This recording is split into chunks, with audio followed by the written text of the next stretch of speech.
Great. All right. Excited to have everybody here.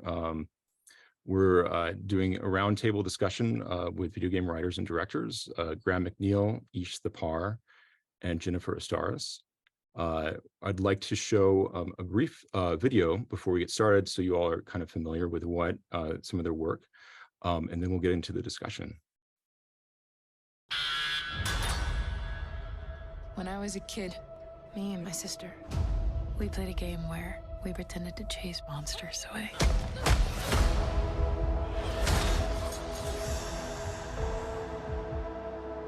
I'd say, no monster's gonna get you when I'm here. Then a real monster showed up. I have to find her.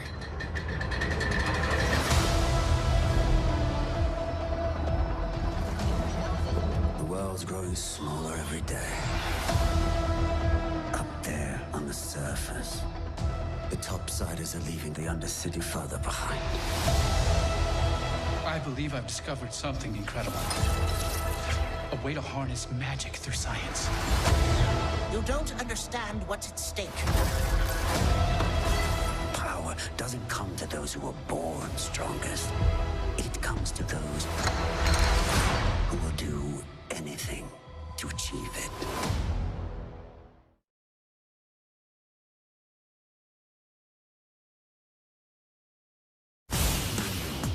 Amy is a drone expert, What have we here? a real tech connoisseur. Hate spiders, but love this one. What an adorable creepy crawler. Here we are. Let's class the place up. A drone expert does have the unique ability to summon their own drone. This little darling is fast and stealthy. She aims, she fires, she hits. I'm reading incoming drones.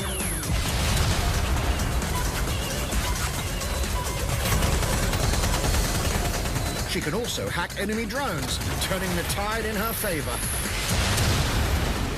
And if you are not into direct confrontation, there are more ways than one to get the job done.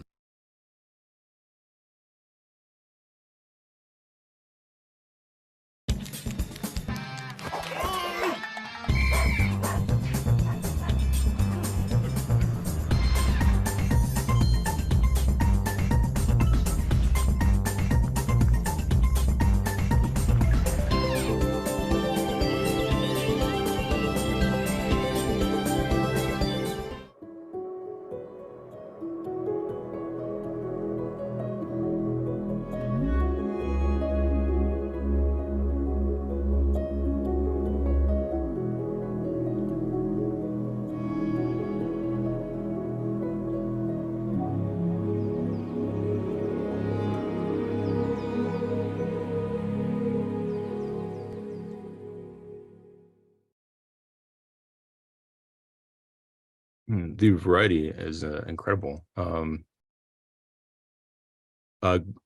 Graham, let's start with Graham. I'll just go in order of the video, but can you share a little bit about your work on that project and any of the other projects that you're working on right now? Yeah, well, Arcane was one that's it's been a long time gestating at Riot. It's been a many years while we've been working on that. And I wasn't involved initially in the conception at the beginning of the show, but I was later involved doing a lot of the world building for it because when I first joined Riot, it was in the world building team where we were helping flesh out the world that the champions of League of Legends inhabit and building out Runeterra to be this, robust world that, had some real depth to it that would then go on to support large scale storytelling like Arcane, novels and so on. And we spent, our team, me, another couple of writers and artists, spent a lot of time building out what Piltover and Zon looked like. What were the things you might encounter when the writers in the first season had a story point that they needed. How do we get this to here, or the characters to learn this from that? We came up with and developed ways that could work for the story and the world and be consistent with that. So season one, I was largely, we worked very closely with the artists and animators at Fortiche to make sure that it felt coherent to the world that we'd created in the game and the stuff that we'd shipped to players. And then season 2, I joined the writers' room and helped, worked breaking the season for that and wrote one of the episodes for it. So kind of grew kind of organically in the telling and the building of the world, because world building is, for my money, is very much a part of the storytelling. The world building only exists to help serve the story and the characters and so on. Just by itself, it's not enough. You can't just have world building without story and characters and emotions in it. So building that out in season 1 really helped sort of embed myself there with the team to the point where they were like, "Hey, we'd love you to come on to season 2 and actually do some of the writing for it." So that was kind of how that happened for me here. That's amazing. And so a lot of being, you're creating the lore, but also trying to make sure it's consistent across media then too. Yeah, because we've done, there's plenty of champions who you can play in League of Legends who are from Piltover and Zaun. And a lot of their stories had, they early on, they were slightly inconsistent. So a lot of when we redo champions, we try and bring their stories to make sense with one another so that they work with one another and help support one another. And when we've shipped things to players, we don't want to then contradict it somewhere else, because anytime you either have a retcon in your lore or do something that is inconsistent with how a character has behaved in the past or things they've done and said, it breaks a level of trust and immersion that the players and viewers have with you as stewards of this IP and so on. So we do our best to try and make sure that everything works together, so that at whatever point you come into the game or the TV show, you can feel confident that we have you covered in terms of making sure this feels like a coherent, believable IP. Yeah, that makes sense. I love the miniatures behind you, by the way. Fantastic collection. Extensive collection of Warhammer miniatures behind me. 20 years worth of collecting and then some. That's amazing. Iesh, could you tell us a little bit about your work? Yeah, sure. Hi, everyone. Thanks for being here. I'm Iesh. So I work mostly as a voice director and performance director in video games. I've done a little bit of writing as well, but I think primarily I do a lot of directing, and I'm relatively new to video games, just like 3 or 4 years. So Watch Dogs Legion was actually one of the first gigs I got. It was weird because I was simultaneously doing Watch Dogs Legion, Hitman 2, and the Division 2, and it was all kind of overlapping at various points. And I was one of the directors on Watch Dogs Legion, one of the voice directors. And I was brought in very early, and it was great, and it was just a really exciting, very, very intense in terms of dialogues, and the amount of dialogues there was crazy. And yeah, it was really like immersive big project. So it was really, really fun for me to get involved with that. And the way I got into that was basically I come from a film and TV background, and I used to, and I still do, I used to mix my films with the creative audio team at Pinewood Studios, and I just became it's like this industry, it's all about who you know at the end of the day. But back then I was very close with a lot of the people there, and I was asked basically if I was interested in directing video games because they'd seen a lot of my film and TV work. And I said, yes, it'd be great. And that's how it all started, really. And my first gig was basically Hitman 2 and then this. And yeah, they were like big games, and I was obviously very nervous. But yeah, after that, it was really fun and great. And yeah. That's really cool. That's how it kind of happened. Accidentally, basically. Yeah. It was that. Do you do just voice, or do you any motion capture? Now I do a lot performance capture. So I do motion capture and facial capture stuff too. Yeah. Not on all the projects that I've done, but some of them, yeah, for sure. Which is something else I can talk about later. Yeah. But Watch Dogs was just voice. Yeah. And Ubisoft at that time were doing really interesting new thing with Watch Dogs, they had only 15 main characters, but they had they're planning to use technology and all this kind of voice sampling to create thousands and thousands of characters from those 15 base characters. And it was, I wasn't involved with all that kind of post stuff, but yeah, it was really interesting and special to see. Yeah, it's incredible. What about you, Jennifer? We all have different journeys. I work as a game director at S2 Games and directing the next Monument Valley. And my background is in game design, but before that, I actually was in grad school in Columbia, trying to get my writing, what's it called? Master's in Fine Arts in Creative Writing. And then I took a game design course while I was there. And it kind of snowballed, started working for the professor and then got connected that way. Yeah. Oh, that's really cool. What was the name? Who was the professor you were? So the professors were David Sturman and Bernie Yee. I think they're both David's in France and Bernie's in Seattle, but I don't know if you still offer those classes there, but highly recommend it if you do. And what was your position on the two? We saw the Subway Bali and then also Monument Valley to the Lost Forest.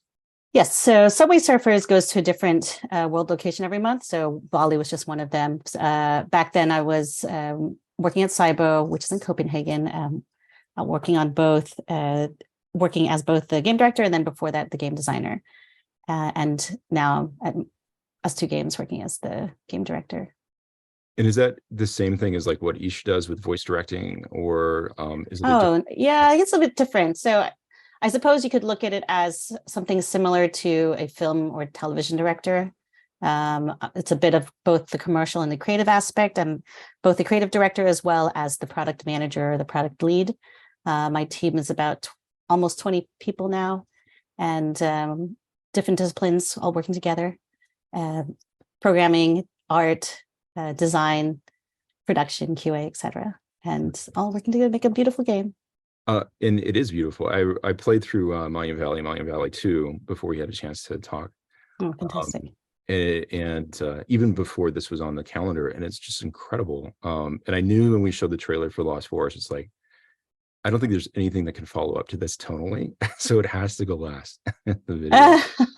No, I mean, I was also watching the others and going, oh my gosh, I'm my minds are blown. My mind is blown by what I'm seeing, and especially excited by the cross media or the transmedia stuff that's going on. And Graham was talking about maintaining the lore for the worlds, and I think I have the same challenge where we have these previous Monument Valleys, and I want to maintain that consistency, but also surpass it. I don't want to jump on your questions, Peter, but I'd be curious to know some of the challenges that come up when it comes to maintaining this world, both for Graham and also Iesh. What are some of the practices? Because I can then learn while I'm here. I'll just learn stuff. Probably Graham is more suited to answer that right now. I mean, first off, I could say when we were listening to who was going to be talking and so on, and I to fanboy a second, I absolutely bloody loved the Monument Valley games. So let me get that out the way straight away. Loved them. So yeah, consistency is something that we have often struggled with at Riot, just simply because when the company started, it was very small. So all the people who were working on the things could literally lean out from their desk and ask the question. As the company has scaled, I mean, the campus at LA has a conservative estimate, probably about 2,000 people on campus now. Geez, it's a city. And there are offices worldwide with many, many more people now. And part of sort of the secret sauce, I think, of Riot that has made it so successful is that each team within Riot is empowered to do their own thing. They can make calls, make decisions to push the ball forward on whatever product they're making. And while that is a great and laudable thing for teams to be able to do, it did, as we scaled, that caused some problems, because some teams are doing one thing with the IP and other teams are doing something else, and never the twain shall meet sometimes. So that was one of the reasons the World Building Foundations team got set up, to act as a kind of air traffic control setup, where we were absolutely not IP police, but we were kind of IP integrity, to try and build things out that felt good for all the teams to use, that was broad enough that everybody still was able to have their own voice, their own creativity, their own direction, but had enough guidance and guardrails so that they would stay within, if you were making something in Demacia and this team, it would feel authentic to that, similar to what this team over here was doing. So we created, through art, story, and overview and Bibles and so on, the DNA, if you will, of each faction, so that somebody could go away and take it and use it to build something that felt theirs, but was still ours as a whole. And that, that has thrived through collaboration, but it's had its bumps along the way, because nobody wants to be the person who says, no, you can't do that, that doesn't feel right. And that has occasionally had friction points, but generally speaking, one thing Riot does really, really well is collaboration and cross team workings, to get to the point where everybody's, that's one of the expressions they have at Riot, is default to trust. The idea that people within the organization, whether they're doing something different or you are like, I don't feel that's quite right, but they're not doing it with poor intentions, that they're always doing it to make the best product they can. And whenever we come together in a room, there's always a way we can thrash it out to get something that fulfills the product's vision, but still maintains the integrity of the IP. And that, for me, that's one of the crucial things about A, working there, and B, for the players, because one of Riot's missions is to be the most player-focused company in the world, to make sure that we serve our players with the best product we can. And that can't happen if we're at odds with one another and not maintaining that level of coherency in the IP. So it's a lot of talking, it's a lot of meetings, and sometimes, unfortunately, but it's one of these things, like something Les said earlier on about this is an industry, like many others in the creative fields, is based on relationships.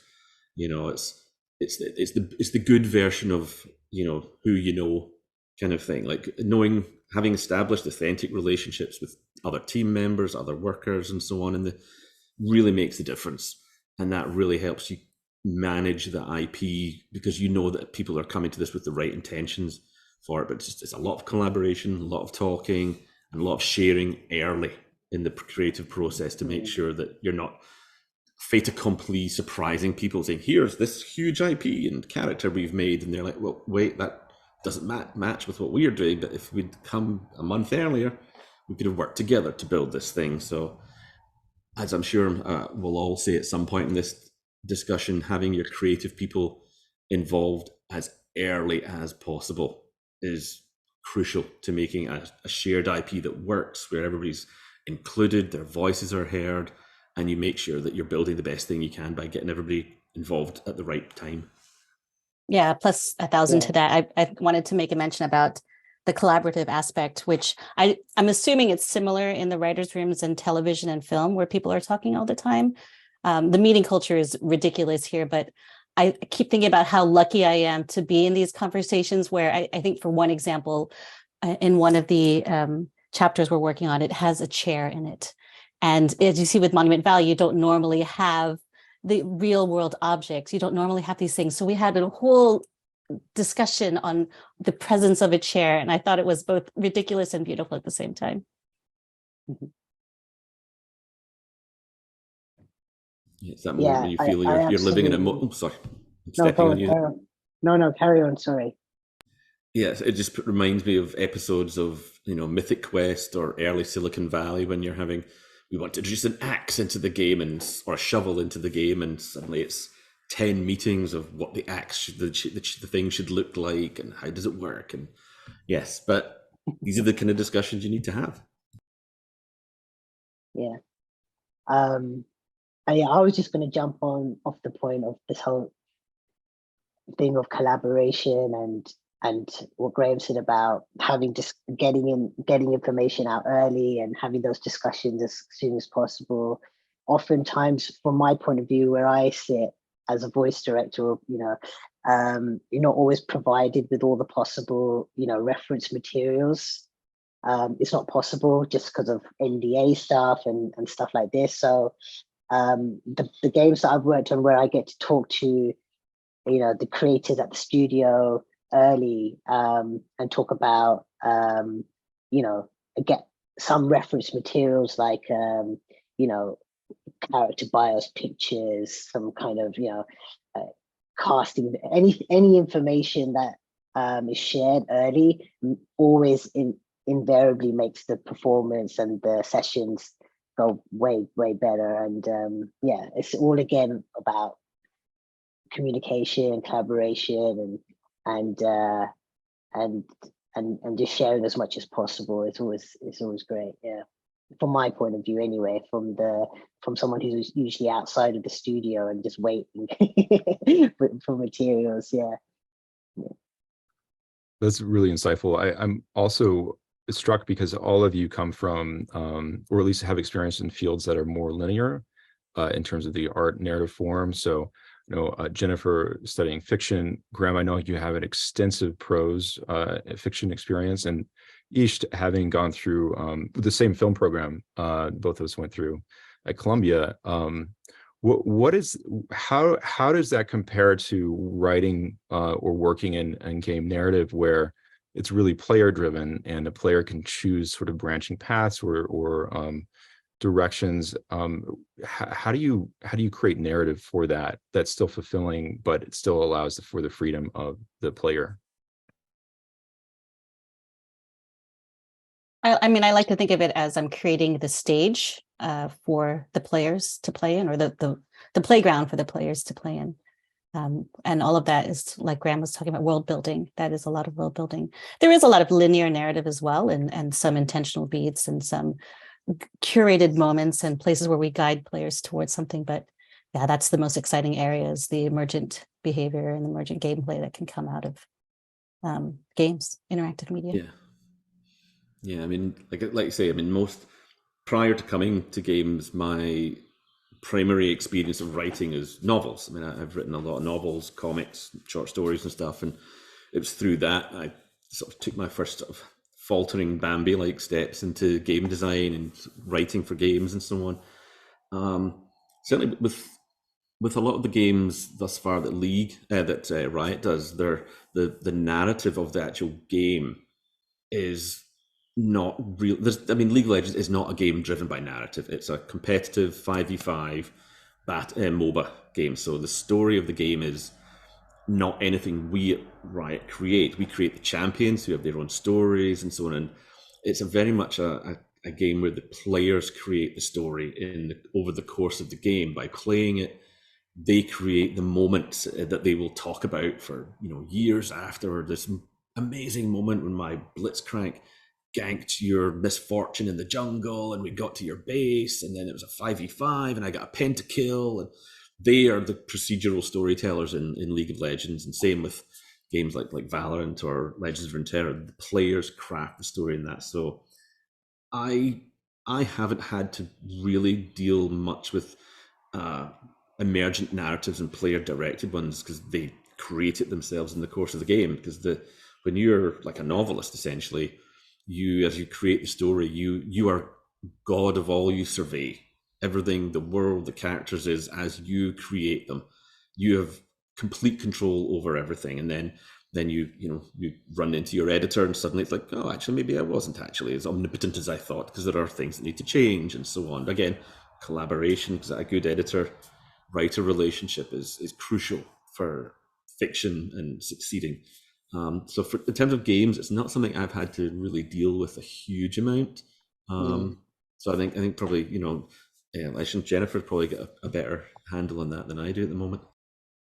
I think the only thing to add to that is that my favorite moments, especially when playtesting with our audience, is seeing how people try to, I don't know if the right word is break, but like try to test what you expected players to do in the game. You'll say like, oh, go down this path. This is the path that you'll be taking. And then they end up like, hanging around an NPC that was supposed to have been killed off a long time ago. So I like that. I like that they can try to push the boundaries of my expectations. It's a little bit frustrating, but it's also fun. Oh, I have one more reference. When I was at Nick Jr., we made this turtle game where you're like trying to only eat the jellyfish and not the plastic bags that were floating around. And the kids would like go to the plastic bags because the turtle would do this like cough. And it was so cute that they loved it. So it's like, oh, yeah, you're not playing the game right, but you're having a good time. So I guess it's fine. Yeah. Just from my point of view, you know, I work as a director in TV film, and I also now work as director in video games. And obviously there are, you know, big similarities when you're working with actors. And but I think the thing with that I've learned by doing and working on video games is that, you know, I really have learned to really appreciate and understand how voice can be like a creative tool. Like it contains an enormous amount of information beyond the actual words in the speech or in the line, and it's like becomes an essential part of the soundscape almost of the game. We're all kind of subconscious experts in a weird way of the human voice, and you know when it implicitly sounds wrong or right. You know, for example, if a line is triggered too soon or too late, a reaction feels inappropriate, or you know the language feels broken, or a character switches moods halfway through in like you know.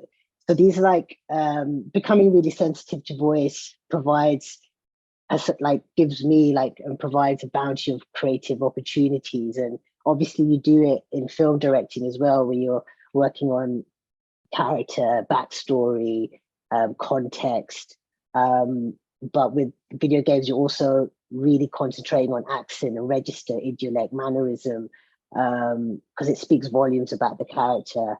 And you know, and my job as a director is, you know, I like to take time to make sure those things are correct at the beginning of a session with the actors, and you know, and that we've nailed it as much as we can, and you know, then artistically guide the actors, who the character is, what the story is, what their temper is, what their purpose, what their thing is going on in that particular moment. And yeah, constantly communicating that, and it in a cooperative vibe usually is a win, like it becomes like a win-win. And yeah, so it is similar to film, but you know, in game you're not really, the player has an opportunity. Sometimes the player, you know, you can't see who's talking, and you know, we don't know, so you have to really rely on the voice a lot. And it's amazing when you have plenty of time to explore and play. The performances can surprise us in ways that sometimes our imaginations couldn't even like devise. So yeah, it's really fun and interesting, and I've learned a lot just by doing it myself. Yeah, I'd add to that as well, because I think you're absolutely spot on about how the voiceovers can really help sell a moment in a game. Because in League of Legends, again, you like I said, the story is driven by the players, but the immersion to the characters is driven a lot by their, not just the bio you've read before you pick them, but the VO in game can act as a, if not a storytelling device for the game, but it can deepen the player's affinity for that character, right? Because you see who they are, how they react to another champ, you know, because we have a ton of voice lines for each champ now, for whether they attack, they move, they die, they respawn, where they meet this particular champion because they've got some story in their bios that links to this champion. Like Lucian hates Thresh because he stole his wife into this magic lantern and has been torturing her for years and years. So when they meet on the Rift, it triggers VO lines that help deepen the affinity for the characters and the emotions they're feeling, which is something VO is, if it's done well, if we write our VO really well, we can quickly capture an emotion and a moment that allows you to get to know that character better and feel that I'm playing Lucian, I'm playing Senna or Thresh or whoever, sort of thing. And that conciseness is just really valuable to us. And, you know, our VO directors love us for being shorter.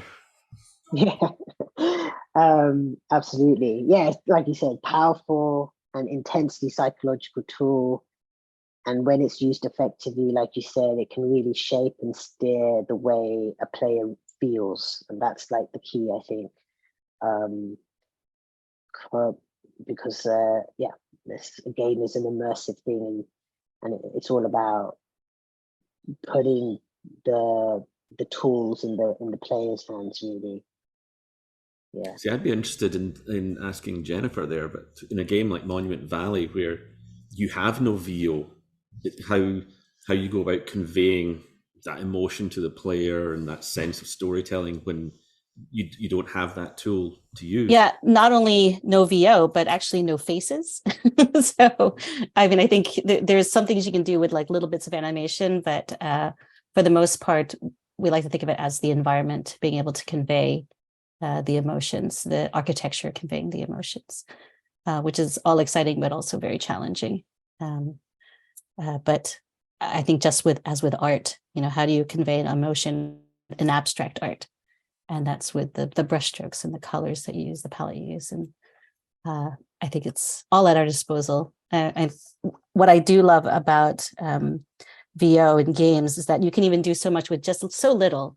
That grunt in Roblox, like, ooh, or the little, the grunt, you don't even need much and it will still go a long way. Careful you don't make the sound or he'll sue you. Jennifer, I also noticed the lighting and sound design in general, in music too, are very evocative in the Monument Valley games. Yeah, I mean, I think for all of games, that sound is a first-class citizen. It's For how we sure. tell stories well. Yeah, well, film as well. Yeah, and games like Limbo or Inside, again, or Little Nightmares, where you have a silent protagonist and it's all atmosphere. They do a great job of that as well. So every visual and sonic and literary tool is at your disposal to craft that connection and immersion with the player. I've been playing a game called Road Warden, which came out a few months ago, and it's basically just a throwback to interactive fiction.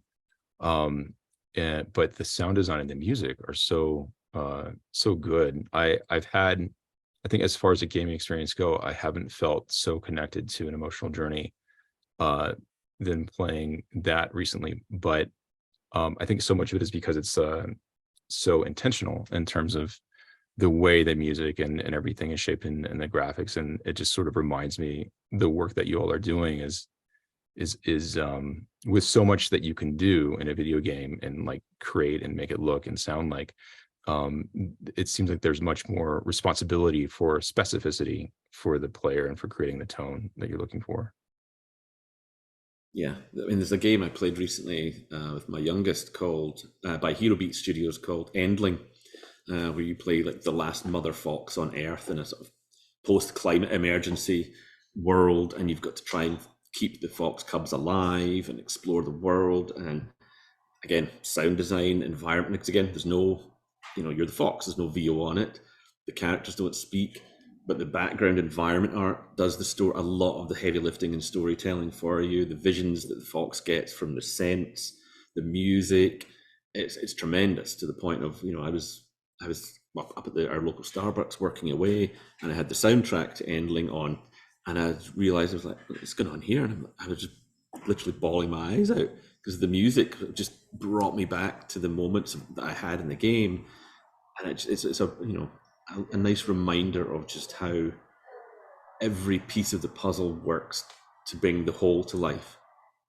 Not only is it's beautiful for that immersion, but you get to take the player on that journey with you. They are part of the journey. They get to choose where they go. And I think there's no better medium to change player behavior and to change, transform players, especially. I'm a social justice warrior type. I'm involved in sustainability movements. So this is exciting to me that we can do this in games. Graham, you mentioned this. Well, Iesh and Jennifer talked a little bit about their coming into game work, and I'm wondering, how did you start writing for games, coming from a fiction background? Yeah, like I say, I started working at Games Workshop back in 2000 as a games developer for them, but I was developing tabletop war games for all the figures you see behind me. I did a lot of I worked in the rules writing team for early, a number of editions of Warhammer 40k and so on. before I left to. I'd written a few novels while I was there, and then back in, I think it was 2006, I decided to leave because I found I was enjoying the novel writing much more, and games development for those kinds of games tends to be very cyclical. Every few years you'll do a new edition and rewrite the Space Marine Codex, rewrite the Eldar Codex, or what have you. And I figured if I didn't make the leap to do full-time writing, then I was never going to do it. So I took the plunge and wrote freelance for the next 10 years, novels, comics, short stories, and so on. And they did well. I had some success with that, and through writing for that, when the Games Workshop started doing video games tie-ins to their IP, a lot of the people in the companies that were making those games knew me through the novels and what have you. So a lot of them reached out, like EA reached out to ask if I would do like a graphic novel that would act as a sort of prequel prelude to their online game. A bunch of others, THQ and so on, reached out to say, like, hey, could you do the cinematic scripts for our cutscenes between levels, or do some VO for the Space Marines for this, or the world building for that? So I got a foot in the door because people knew me from the novels, and they knew that I understood the IP inside out. So they didn't have to educate me into what the IP was. So from writing the books and then into sort of smaller pieces for games, some mobile, some console, some PC, and then I think it was back in 2014, a friend of mine who now and still works at Riot, and we've worked together on and off at various places over the years for the last 23 years or so. He reached out, and I was living in England at the time, and he reached out and said, hey, look, we're looking to expand our roster of writers because we really want to take the League IP into, to the next step sort of thing. And we need, quote unquote, proper writers to do that. Would you be interested? And at first I was like, well, I don't know if I really want to move to America. But then when I went over and saw the company, met the people, and saw what their ambitions were for the IP and the storytelling and where it was, I realized this is a really exciting vision they have for what they want to do with the IP, and where it is at the moment. This is the best time to get into it because it's kind of raw, a bit scrappy and unformed, and this is a great time to get in and be part of transforming it with all the other teams, all the other writers, all the other artists, animators, and game designers to take it to something that is, a big enough, robust enough IP that we can do a TV show like Arcane and so on. So it was, again, like we've mentioned a few times earlier, it was authentic relationships with people within the industry who will say, yeah, this person's good, they can do the job, we should speak to them, bring benefit from their experience, their skills and so on. So there was just a lot of people there that I really liked the cut of their jib and what they were planning to do with the company and take the IP to, and I felt I could be a useful addition to that. That's great. It's interesting. All three of your stories have a unique, have this thing in common, which is like you all came into it in a very different, unique way. It seems like there's not one route into working in game writing and directing. Actually, and this ties into Matt's question in the chat, which is Matt asked about whether studying game design is a prerequisite for working in this field, and I guess the question is how, for somebody interested in working in this field, like are there principles? I know you all found your own doorway in, but is there kind of like a common, how can somebody best prepare themselves and find a route into game design, I guess is the question.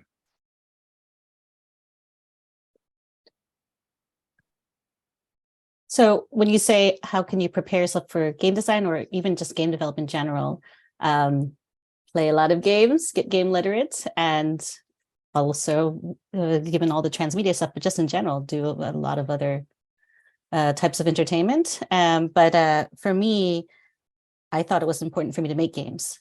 So whether you're going to open up Unity and start making a game yourself, or there's tutorials out there, they're quite cute, or even doing something like Twine, which is a great way to do interactive narrative, and just try making a game. think. Or wait, sorry, make a board game. Like if you don't want to go into the tech, make a board game. I think those are all legit ways to test the waters. Yeah, I concur and agree with all that. Play games, read a lot. Twine was very useful for me as well when I took a big back gap from playing games. Like I just didn't play games for like a decade. And then when I started getting game work, I thought, oh shit, sorry, excuse my language, I better start playing games. And so yeah, I did re-educate myself in like all these amazing new games. And so yeah. And I mean, for me, if you're interested in the directing side as well, of course, film school, like you don't need to do all that, but if you're interested in working with actors, there's various, you can take acting classes. It's always great. I didn't do it. I've done a bit of it, but a lot of the voice directors I've worked with, my colleagues and stuff, have taken acting classes, and they actually aspire to be voice directors, but they want to know how it feels to be directed and how it feels to take direction, and that's always really useful. So that you can acting class as well if you're interested in the fundamentals of that language. But yeah, agree totally on everything Jennifer said.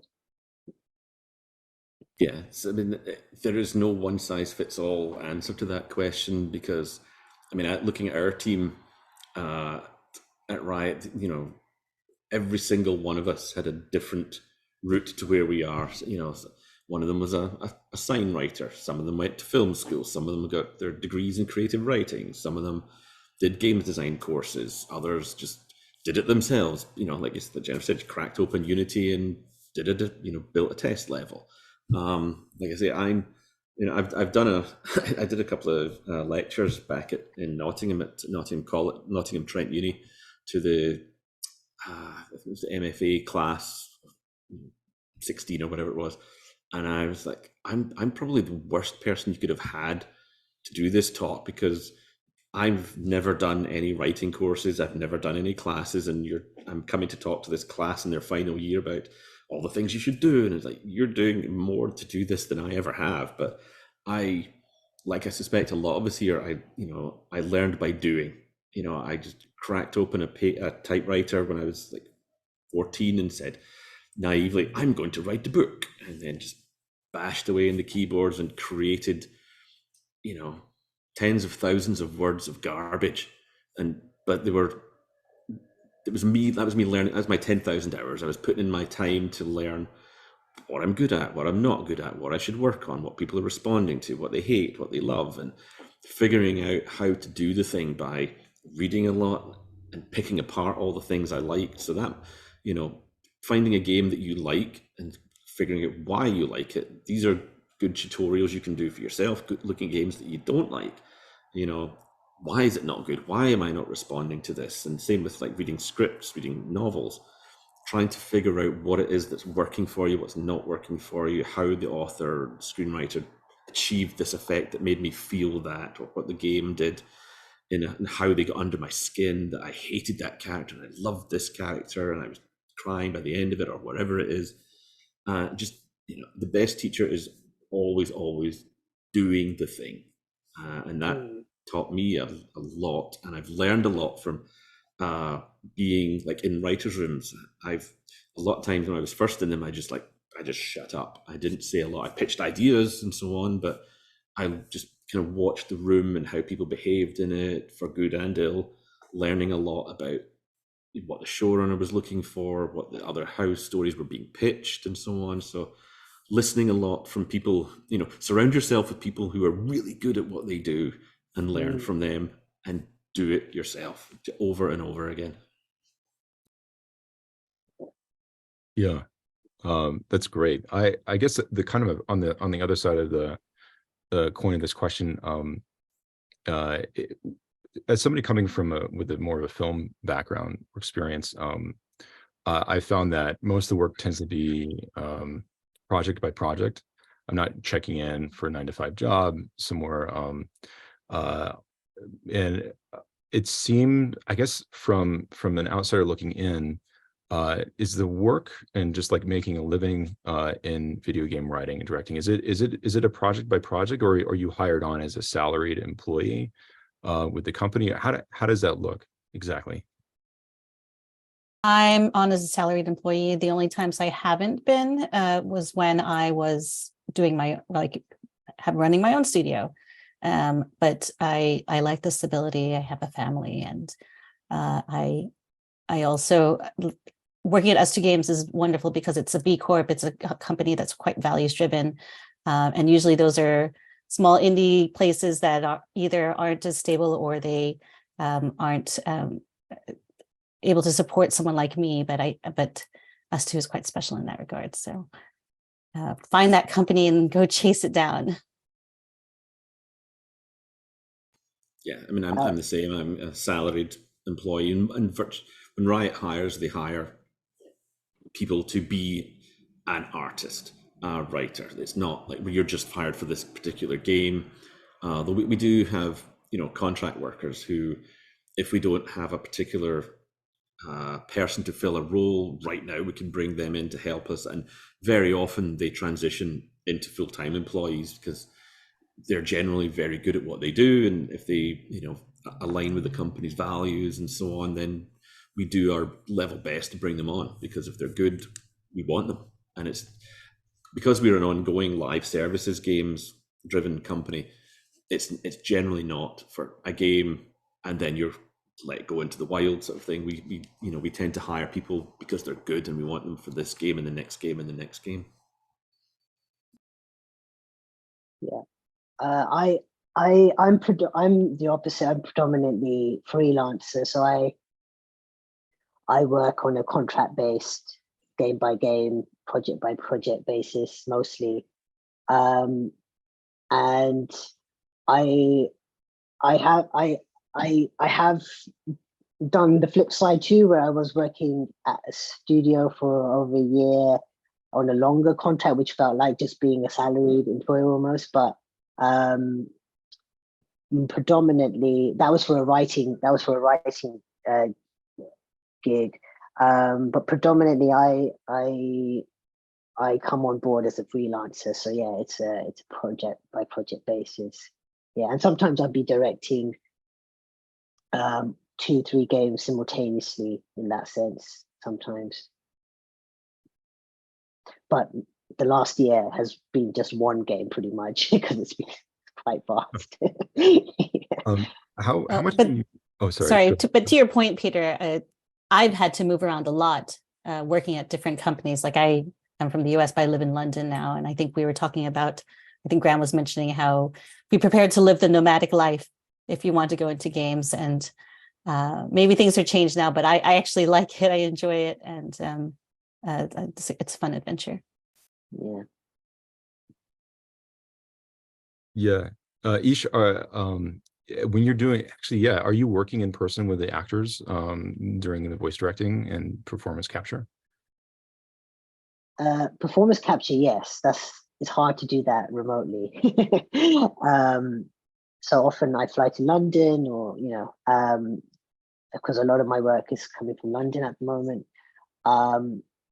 But with voice directing, actually we found a pretty good workflow and system to do it remotely, and it works really well actually.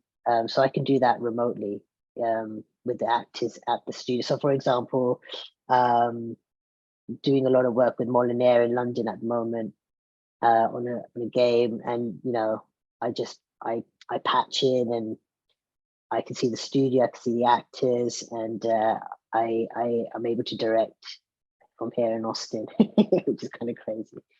Yeah, sometimes. Yeah. That's great. I love how spread out everybody is right now. And actually, I'm curious, like, what are you all working on now at this point? Okay, Iesh, go ahead. I'm working on I'm adapting a short story into a TV show, and I'm also finishing off. I'm not sure. I'm just thinking because I'm not sure if I'm allowed to say the name of the game. I'm finishing off a game for Capcom at the moment. I think that's the most I can say right now. Voice directing and performance capture and stuff like that. Yeah, I've then spent over best part of the year doing a new game for them. So yeah, it's been fun. Yeah, similar to that. There's a few things that I'm doing that I can't mention. Primarily at the moment, I'm doing a lot of work for Riot are doing an MMO game. It's a long way in development, and one of the things when you're doing a game like League of Legends and so on, the world building you do for that and the characters there is very much like the 30,000 feet view of world building.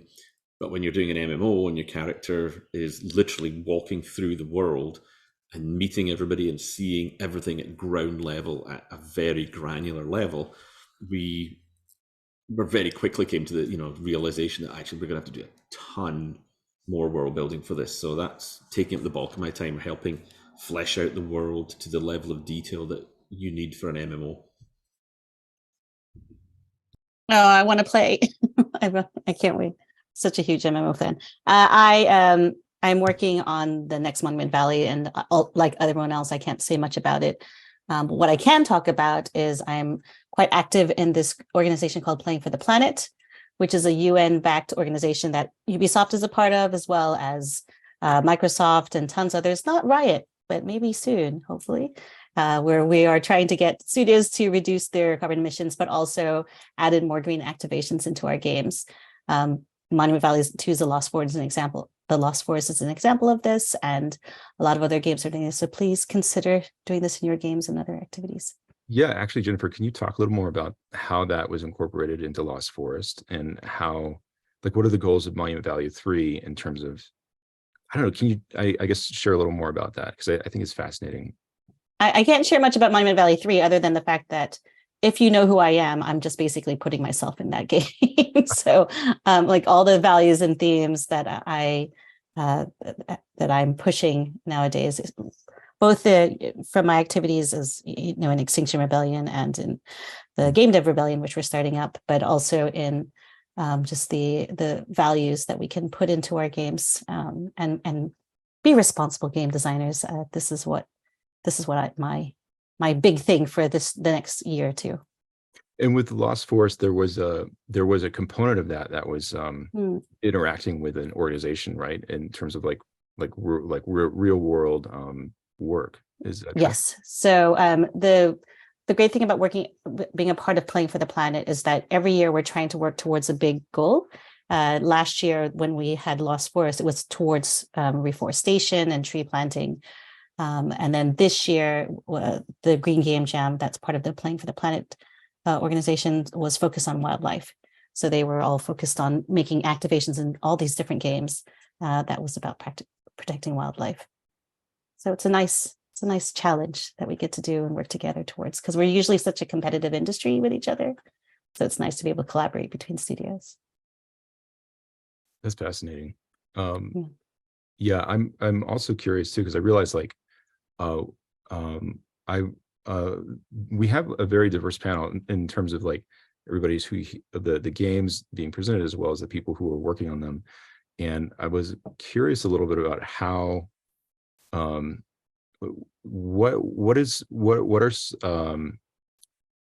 is that something that should be significant? I know that with film and television, there's a real strong push to make sure that people feel represented on screen, as well as people being represented behind the camera.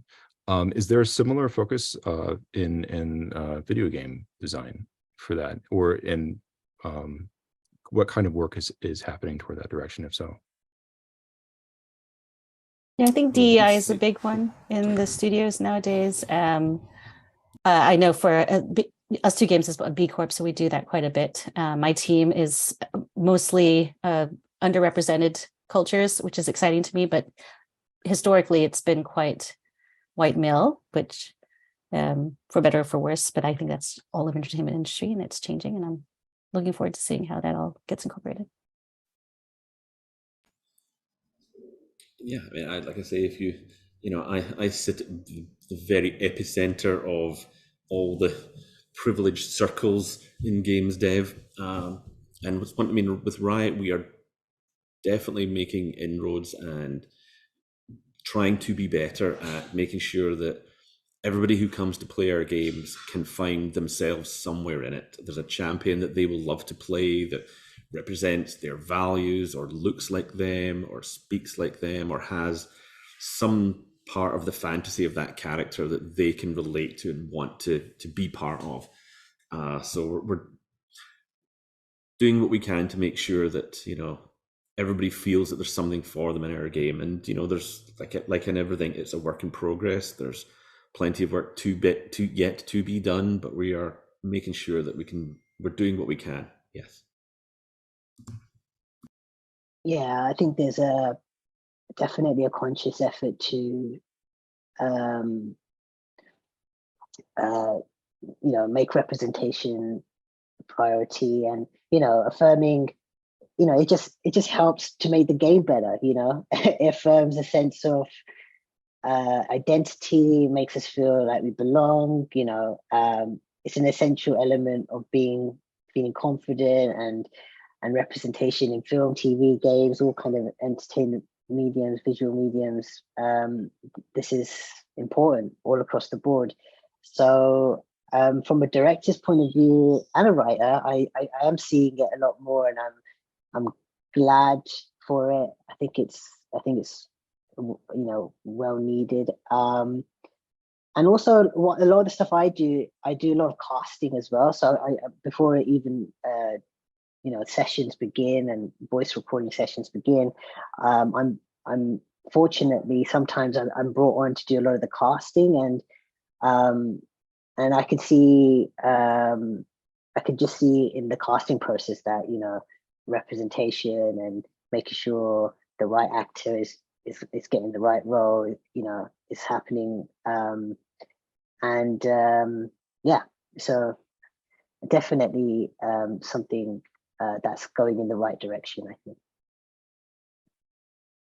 Yeah, I think just at a base level, I know certainly in some of the rooms that I've worked in, having a variety of very diverse life experiences and voices coming to a storytelling jam just makes it better, and it just keeps all of us honest.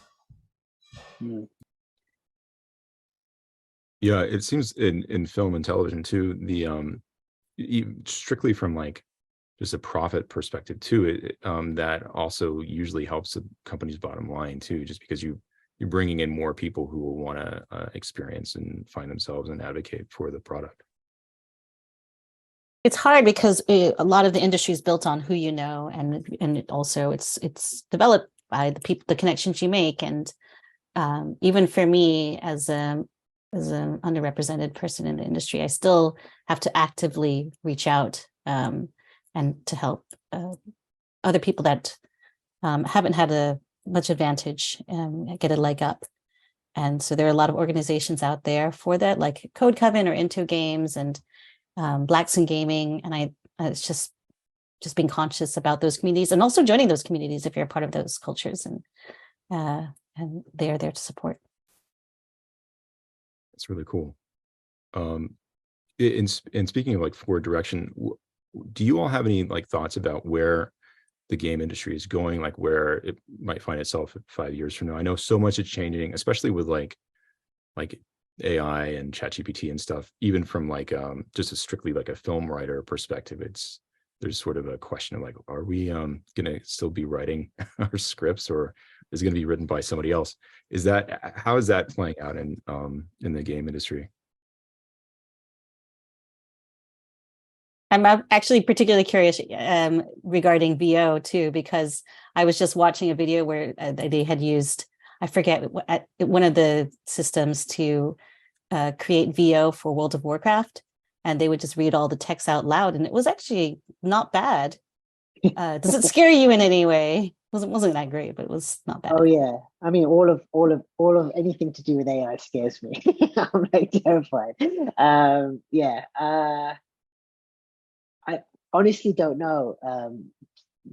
I I I think there's definitely going to be elements of that technology making some kind of impact, a different, I don't know to what extent. Um, and yeah, in terms of writing, yeah, uh, in the future, I don't know. I think there's going to be a lot more crossover between film, TV, and games. I think that's already happening. I think that's um, definitely we're going to see much more of that, and I think it's really exciting.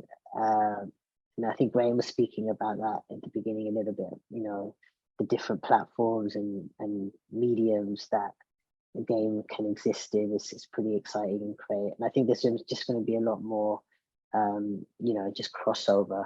But yeah, I think the guys could be a little bit more. The Graham could probably speak a bit more about that. Yeah. I mean, AI is one of these ones that is as bad as often the things it pumps out are in terms of writing. This is as bad as it's ever going to be, and it's only going to get better as time goes on. And I was having a conversation with a friend of mine who's an engineer at Sony at the weekend, and he was using this analogy that AI is basically 1,000-foot high tsunami 100 miles out, and you can't see it right now. You can barely see what it's doing, but it's coming closer every moment. And the only thing we can really do now is prepare for its coming, adapt, figure out how we're going to use it responsibly. Because if we don't, eventually it's going to hit the shore and it's going to sweep us all away under it if we're not prepared to figure out how we use it.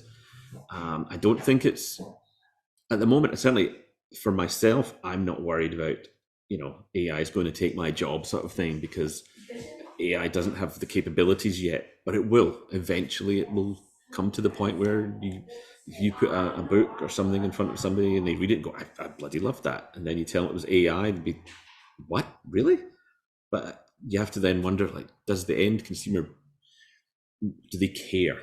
If they read a book, see a film, listen to a song, and they love it, it moves them, would they care if it's AI or human generated? And that's a question that each individual reader or viewer or listener will have to answer for themselves.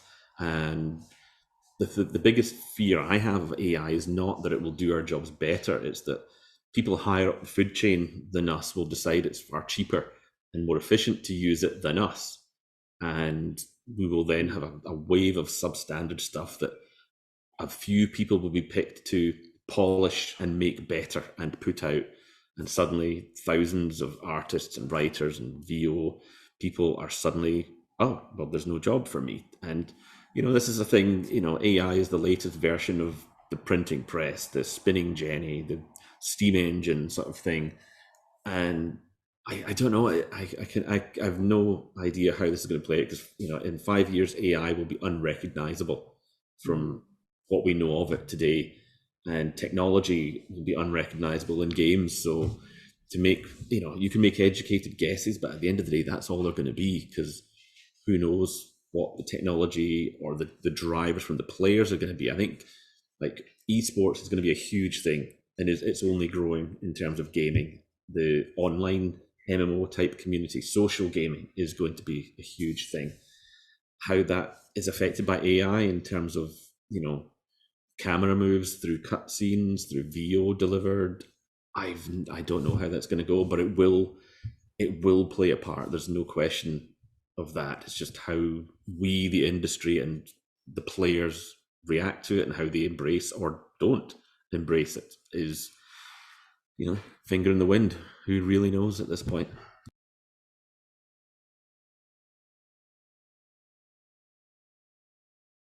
Maybe we should all start considering what our second career should be, I guess. I don't know.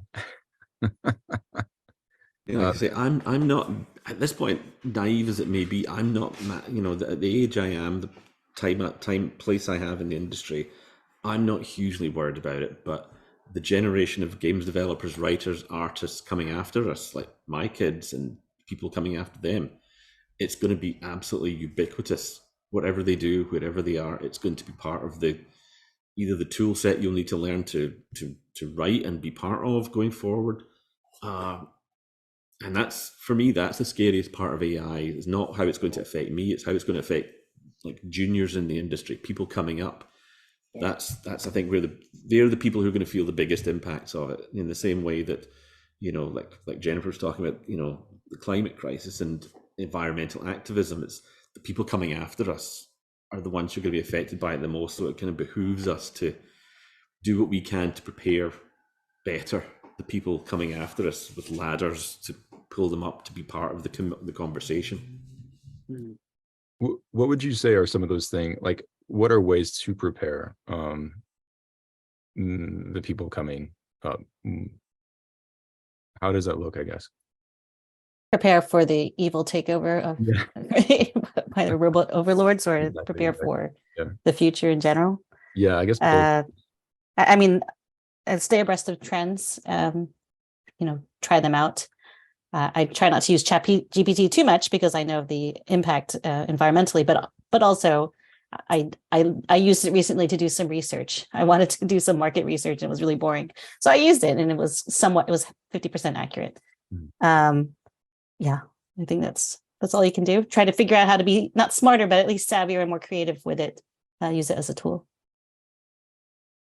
Yeah, I agree with that. I tend to close my eyes and run away at first, but then I force myself to embrace it a little bit and enjoy it. Like, not enjoy it, but see what it's all about and use the thing and understand it a little bit. And I think that's important. And to just so that you can be aware of it and how it develops, and what it does. That's the key, isn't it? Like, I don't know how much we could do. I mean, there's a collective responsibility to use it responsibly, but how you do that is a bigger extended into a question. It's a question. It's a bigger question. Yeah. I don't know. It's a really scary thing. If it gets into the wrong hands, what do you do? Yeah. Exactly, because the kinds of people who will be involved in the regulating of it are the kinds of people who would know the least about it. And I think if we can find a way to look at it as a tool to help us do our jobs better, that in an ideal world, that feels like a responsible way to use it rather than as a replacement. But that just might be, me being an old man yelling at clouds kind of vibe. I'm not sure. But yeah, being able to figure out what AI can and can't do, using it as a tool like you would use Photoshop or Word or something. But beyond that, who knows? It is literally, we are heading into the undiscovered country at this point. Yeah, there's a lot of trepidation, but I think the way of looking at it as a tool is like, I think a really helpful framing of it, and tools can be very useful, and used in the wrong way, they can be harmful as well. So it's learning how to do that in a good way. And it's like, we're still at the beginning of this. We have a question from Jonathan, who's asked if there's somebody who has a specific interest in what somebody does at a studio, for example, in narrative writing, if they're wanting to work with, let me make sure I understand this question. What's the best way for somebody who's interested in working in a specific aspect of game design to reach out to somebody already working in the field? Would it be good to reach out to them directly, and trying to find their work email, or would it be better just to send an email generally to the company, like expressing interest in that? Like, what is a good communication etiquette, I guess? Is that even the right way to approach the question?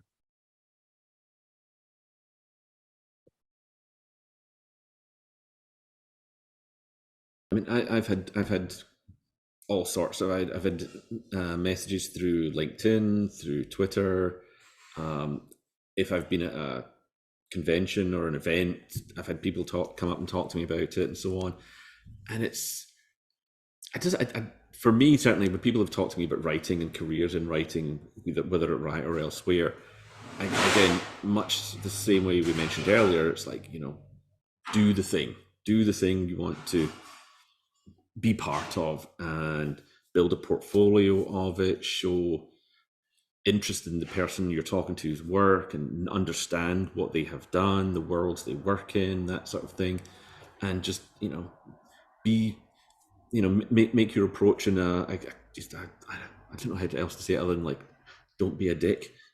Come in and just be a good person that you think, actually, I would love to work with you. You've got a good handle on the industry, you've got a good handle on your craft, you know your craft, have samples ready of whatever you want it is you're trying to break into, and just be, come at it from a good position where you're not immediately going, here, read my script. We've never met, but read my script.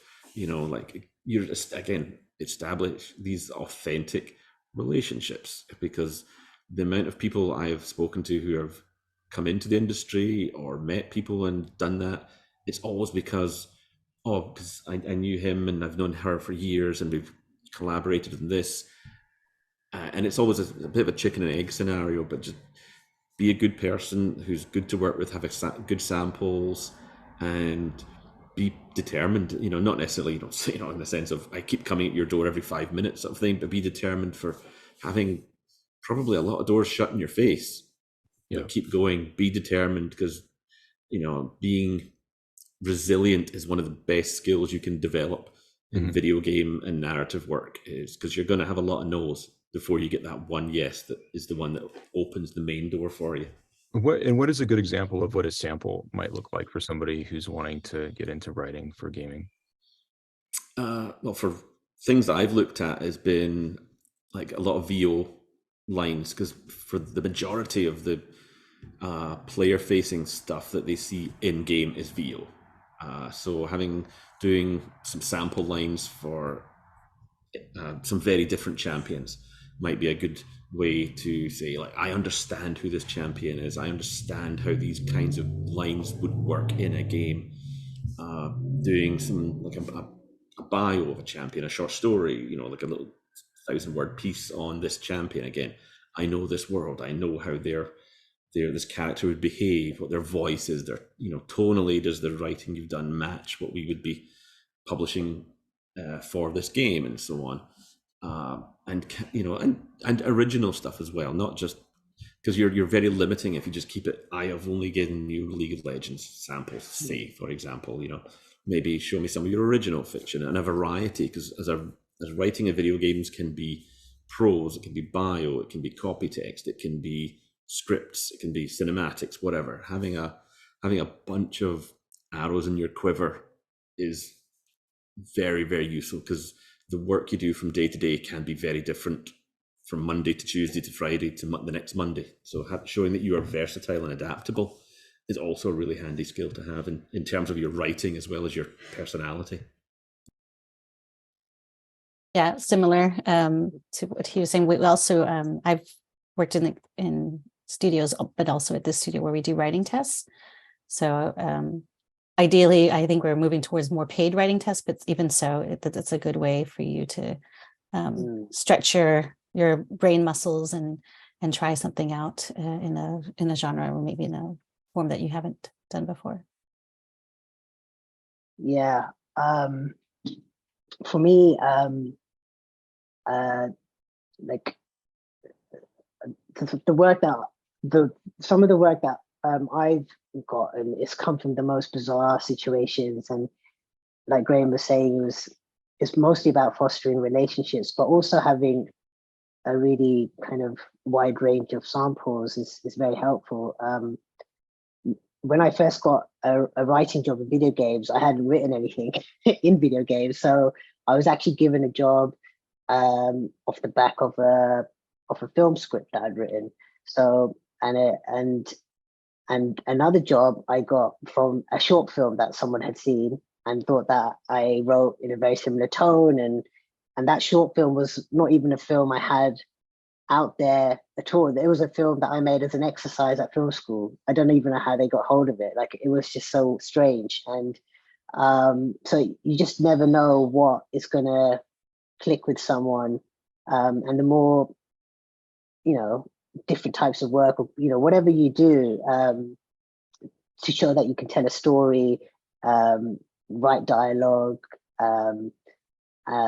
anything that interests you, like Graham wrote novels before, that all is stuff that kind of can and will probably help. It doesn't always have to be a game writing sample. Yeah. Yeah, 100%. And one thing I would add to that as well is that luck will also play a huge part in being at the right place at the right time, and having, it's like that part you can't control. There's 1,000 ebbs and flows within companies and the industry as a whole that you can do nothing to be part of except be carried along by it. So being the things you can control, the craft of your work, the body of your portfolio, whatever that is, it's art, writing, games, levels, whatever it is, control and develop and hone the things you can control, so that when that moment of luck comes up, when that opportunity arises, that you are there and ready, prepared. So if somebody, suddenly there's an opportunity at this dream studio that you want to get, and they need XY samples, and can you deal with this problem and that problem and this part of the game design process, you're there and ready. You're there to seize it when it arrives. So control what you can with your craft and your abilities, learn, grow, develop, but be ready for when that moment, so that when that moment comes, you're ready to seize it. Mm-hmm. That's really helpful, and it seems to be consistent with a lot of the entertainment industry in general, is having good samples, be a good person, and then you just never know. You just got to be ready for every opportunity. I think we might have time for one more question. Henning asks, this is a really good question. What makes for a great playable character? Somebody who has like motivation and dimensionality, but is also controlled by the player. If you're creating a player inhabited character, so in some ways it's an avatar for the player, but you're also you're trying to design a character who has has dimensionality of themselves a lot of the time. Do you have any thoughts on this? It's a strange one in games, because usually they go with, or some games have gone with the amnesia routes, or the nondescript character, and all the other characters are colorful, but this one is someone that you can overlay your own self onto. But what's the question? How do we do this? What makes a great playable character? I mean, there's similar ones where it's relatable, where you, as with writing, as with television and film, but I think there's something about I think it's because of that. It's the same, right? You still want to think about the needs and wants of your character. You still want to have someone that players want to play. Although there are games where there are a few games where you don't like the main character and you still play them.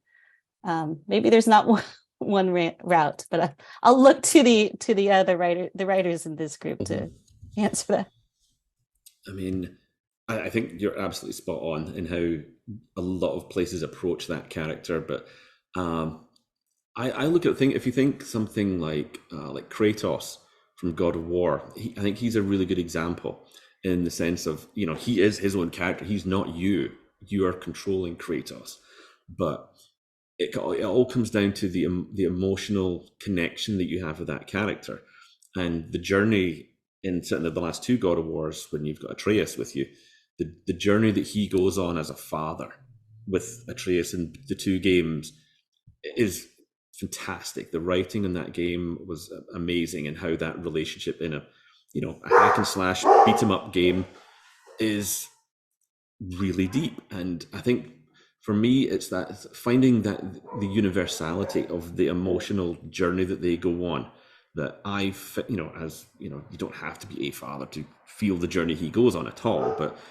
as a parent, I felt the connection that he had with Atreus and that barrier they had between them, and then that grows and breaks down over the first game, and then it's that in the second game, it's all about Kratos kind of letting go of his control of the child to keep him safe and so on, and that I think speaks to a lot of people out there. You know, you can tap into an emotion that is universal, that a lot of people can feel, but is also very specific to that one character. So it makes him as a character feel really realistic, even as he is flying through the air with twin axes and defeating other Norse gods. The journey he's facing, a lot of people have gone through, so they can relate to the character. You don't necessarily have to like the character. You know, there's, through Jensen, there are plenty of examples in storytelling who are like Loki is a character we don't like. He does bad things. He kills people. He tries evil things, but he's compelling. He's interesting. And that's what keeps you coming back to those kinds of characters. But just finding a way that you can connect a character's experience on the screen, or, you know, whether it's game or film, TV, to some lived experience the player might have had, or even if they haven't, they can empathize with it or feel something about it, is a great way to put the player into a character who is not them on the screen, and deliberately not them. You know, like you say, we do a lot of, you know, the voiceless characters where you play it, the NPCs react to you in certain ways and assume that you've responded in some way.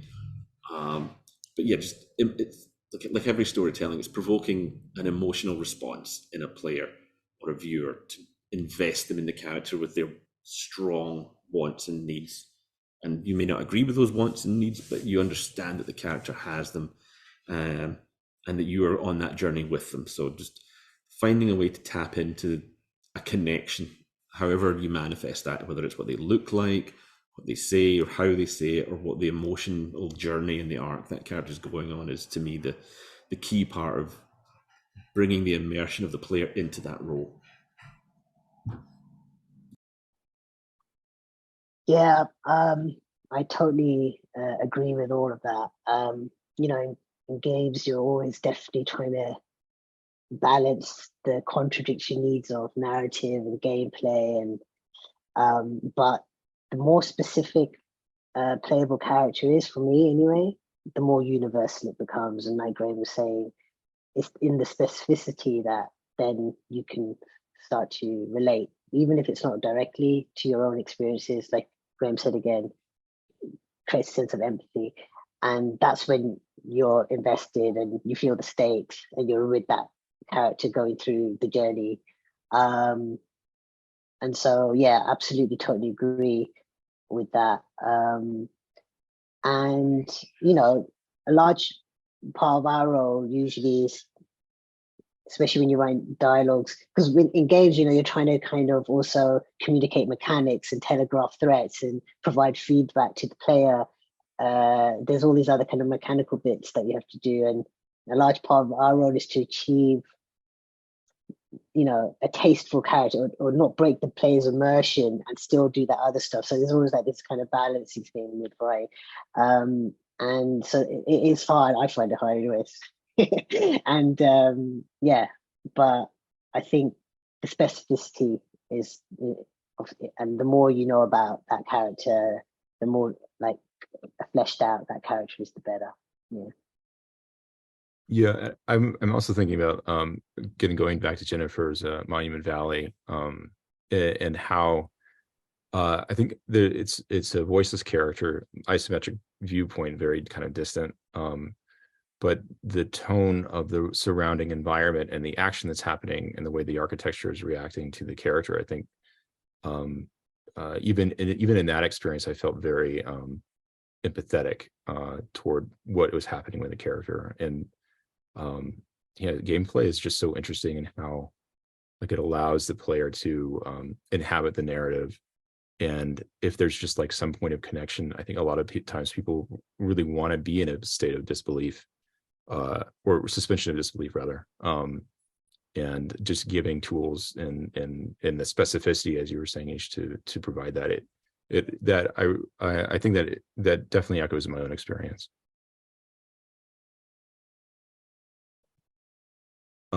Yeah, it's a mix of again, player agency is a big part of when you're playing games as well, because nobody wants to feel that they're on a railroad, not just in, like, say, a level design or something, but you want to feel that you have an impact on the story as a player as much as you're playing some other character. So that's always a push and pull in terms of game need versus story need, and that's one where, again, collaboration is key.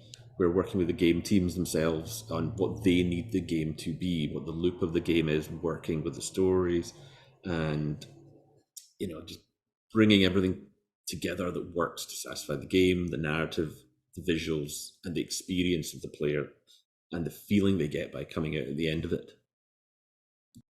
Mm-hmm. Well, we're at I really thank you all for coming to talk. I can see that darkness has come to London. Time has passed. This has been incredibly informative. Really, really appreciate all three of you coming. Thank you so much. And I'm excited that more people will be able to watch this with the recording. Thank you, Mark. Thanks for so much having for us. having My us. pleasure.